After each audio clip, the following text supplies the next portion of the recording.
What's up, everybody? Eric here with another EWE Reviews. Today I'm going to be reviewing Ahsoka, episodes 1 and 2. Before we get into that, please like the video, subscribe to the channel, let me know what you thought in the comments down below. But yeah, this is the new Ahsoka limited series.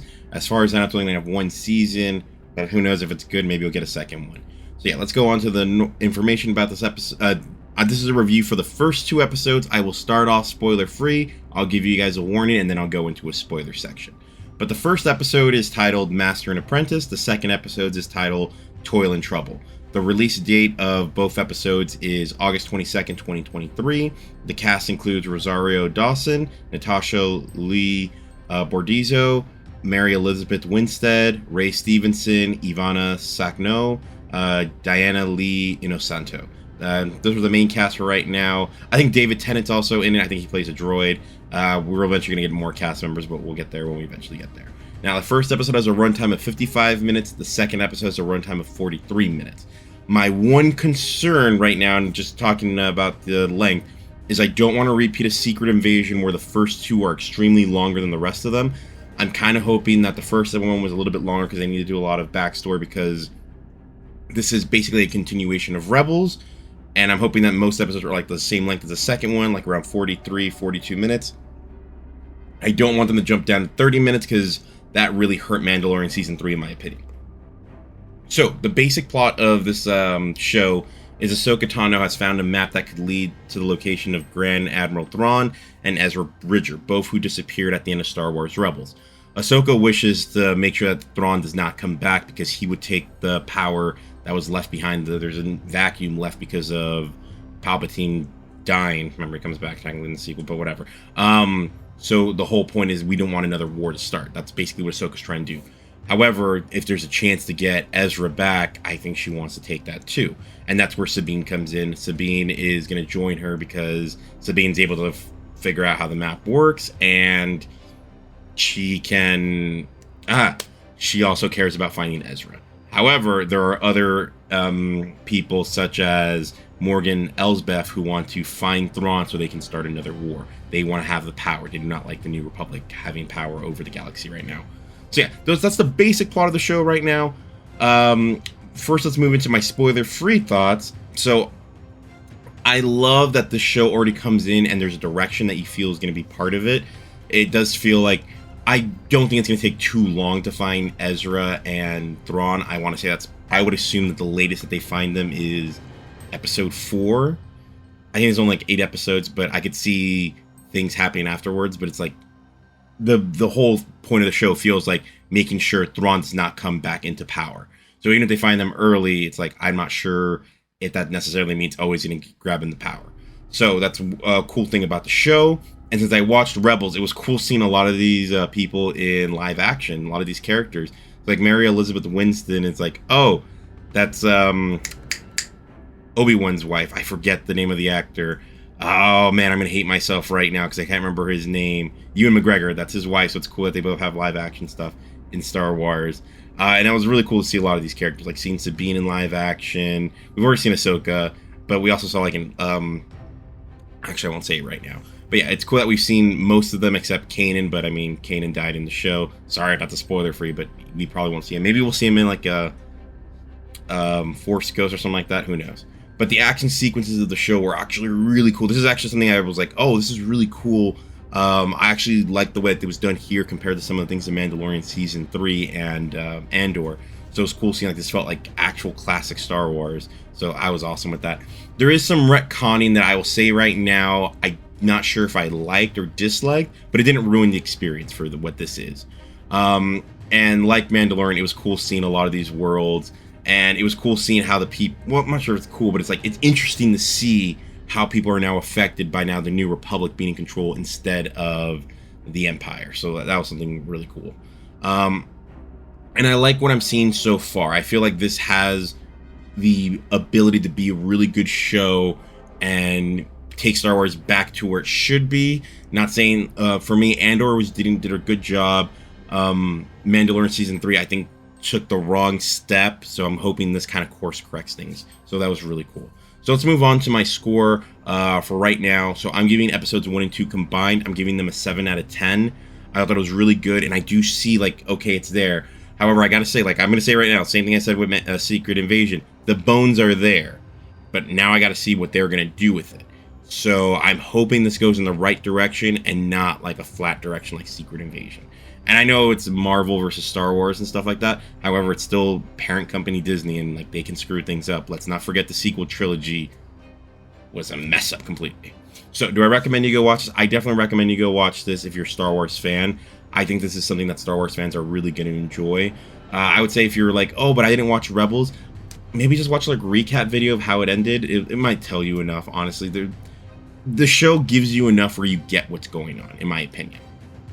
So that's where we're going to end for the spoiler-free section. I actually want to go to the spoiler section just because I want to talk about some stuff, some good and some bad that I enjoyed from the first 2 episodes.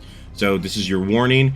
If you're not going to join us, please come back after you watch the episode to find out what I had to say. So yeah, 5, 4, 3, 2, 1. All right, guys, welcome into the spoiler section of the episode. So first off, I want to talk about something that the 2 retcon things that I noticed. I was just like, that kind of threw me off. At no point in Star Wars Rebels did I ever get the vibe that Sabine wanted to be a Jedi. So it felt kind of weird that in this one's like, oh yeah, she was Ahsoka's apprentice for a while. And I was just like, oh, that's weird. I never got the inclination that that Sabine even wanted to be a Jedi. That's to me, that felt like something that was like, that came out of nowhere. I don't hate it, but it was like, oh, that just came out of nowhere. I did not see that, especially since she's a Mandalorian. It's like, they don't really have a good connection with the Force. Like, they're kind of like the opposite of using the Force. So it was weird to see. The second one, and I hope I'm wrong about this one, but it seemed like they're trying to say, like, oh, Sabine has romantic feelings for Ezra, where I'm like, whoa. This was a thing in Rebels where Ezra had feelings for her, but she didn't feel the same way. I'm hoping that it's just, oh, she misses him like she misses like a brother or something like that. But it just felt like that came out of nowhere, and I'm hoping I'm wrong about that. Because I did enjoy what they're doing so far. It was just like, I don't want that to make that a sticking point about the show. But yeah, that was cool to see. Now, another thing I want to see more of Ahsoka.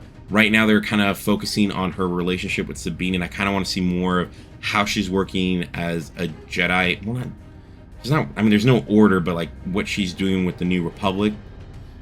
We saw some stuff in Mandalorian, but I kind of want to see more of what they're doing with her, of what the character does now. It seems like she goes around helping people, but I kind of want to see what's the extent of that. Why is she doing that? Is there something that she's actually like trying to do? Is she atoning for leaving the Order?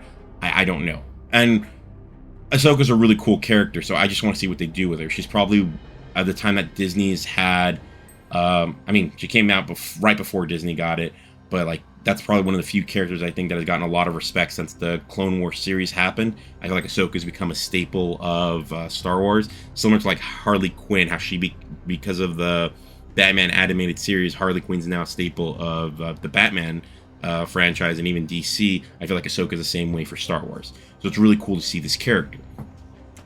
Now, another thing that I want to see what they do with the villains. Now, one of them used to be a Night Sister, or Sister of Dathomir. I want to see what they're going to do with her. I'm kind of surprised that she doesn't look all witchy like a lot of the other ones. I was like, oh, I guess they didn't want to go much with the crazy makeup and stuff like that, which it's understandable. So we'll see what they do with her. And the 2, I'll call them Dark Jedis, I guess. I'm hoping we see more of them. I want to see what their characters are like. We'll see what happens with Ray Stevens' character, since the actor sadly did pass away this last year. So I'm wondering if we're going to get to see more, like how much of him we're going to see. And the character story was a little bit interesting because he didn't seem like he's powered by hate. Even him, like at the end of the 2nd episode, he doesn't seem like he wants to kill Ahsoka. He's like, there's not that many Jedis left. Like, it'd be sad to see one of them die. So like, he still has that care for the Order kind of a little bit. So I'm curious what they're going to do with him. And then I want to see, once Thrawn does show up, how Thrawn's relationship with these Dark Jedi does go. Just because that should be pretty interesting to see. And even Ahsoka and Thrawn, I don't remember how much interaction they had in Star Wars in Star Wars The Clone Wars, but I do remember Thrawn and Anakin. Oh wait, was that Thrawn? I could be wrong about who that was. Oh, there's so much Star Wars lore, guys. I'm sorry if I'm getting things messed up. But yeah, those are some of the things I did like. Now, one thing I want to talk about is like what I was talking about earlier is like, oh, how the Empire has affected people now. I mean, not the Empire not being in power now; it's the Republic. I do want to see more of like, well, is the Republic really helping everyone? Because we already see like in Corellia, it's like, oh, a lot of these people that know they still have their allegiance to the Empire. And it's like, well, what did the Republic do when it came back into power? Did they really screw people over? I want to see what happens there. I think it could be very interesting to see of like, well, the Empire for day-to-day people is like the Empire was fine. It was just the people in like certain planets that maybe like, oh, they were the ones that got screwed over. I want to see that power dynamic. I've seen enough videos on YouTube where people say like, well, the Empire actually did more for the common folk than what the New Republic did. So that should be interesting to see. I'm curious what we'll get from that later on. Let me see if there's anything else. Like the action sequence, like I said, it was also cool to see Chopper in live action. I was like, oh, seeing him and Hera like talking back to each other. I was like, oh, that was really cool. I'm hoping we get more things like that. It's just really cool to see a lot of these things from Rebels now in live action. And I do wonder if a lot of that is just like, okay, me for this first episode, I'm getting that nostalgia of like, oh, I've seen these before in animation. It's cool to see it in live action. I'm hoping it stays this way and then it continues to be good and it has a great story.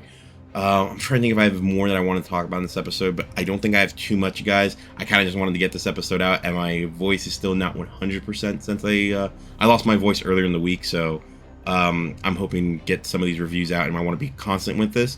But yeah, guys, let me know your thoughts in the comments below. What did you think of this episode, or these two episodes? Are you happy with the direction that so far the series is going? Right now I am, but I want to know what other people are thinking. Are you guys disappointed? What do you see being the end game here? Do you guys think that maybe the end game is getting to Ezra and Thrawn, or do you think there's something else behind that? I'm very curious of what people's thoughts are. Just because Star Wars so far, they make it seem like it might be one thing, but it's something else. Like I said with Mandalorian, I thought that the season was leading to eventually us getting to was it Moff Gideon? Yeah, Moff Gideon. And then it turned out, oh no, Moff Gideon's going to be dead by the end of the series. And at the end of the season, I was like, oh, that was kind of anticlimactic. I wanted him to be like the villain for the next season. But yeah, let me know what you guys think, and I'll talk to you soon. Bye.